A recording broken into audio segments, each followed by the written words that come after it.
বগুড়ায় দাম না পাওয়ায় রাস্তায় আলু ফেলে বিক্ষোভ করছেন কৃষকরা। সেখানে আছেন সহকর্মী আবু সাইদ, যুক্ত হচ্ছি তার সাথে। সাইদ, কৃষকদের দাবিগুলো কি জানতে চাই। জি অদিতি, আপনাকে ধন্যবাদ। কৃষকদের দাবি একটাই যে আলুর বাম্পার ফলন হওয়ার পরেও এবার আলুতে কিন্তু তারা ন্যায্য মূল্য পাচ্ছে না। তাছাড়া সবচেয়ে বড় একটি সমস্যা হচ্ছে যে কৃষকের বাড়ি থেকে যে আলু বিক্রি করা হচ্ছে সে আলুর জন্য তাদেরকে খাজনা দিতে হচ্ছে। রাস্তায় যদি আলু কখনো নিয়ে যায় তাহলে খাজনার নামে তাদের চাঁদাবাজি করা হচ্ছে।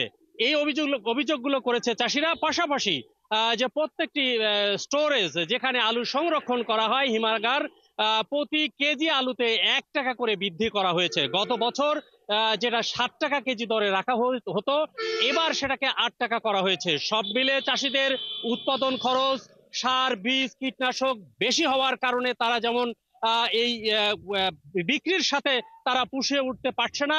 এই বাম্পার ফলন আলু হওয়ার পরেও আলু বগুড়ায় এখন চাষিদের গলার ঘ্যাগে পরিণত হয়েছে। এই সকল ঘটনার প্রতিবাদেই তারা মূলত মহাসড়ক অবরোধ করে এখানে মানববন্ধন করেছে।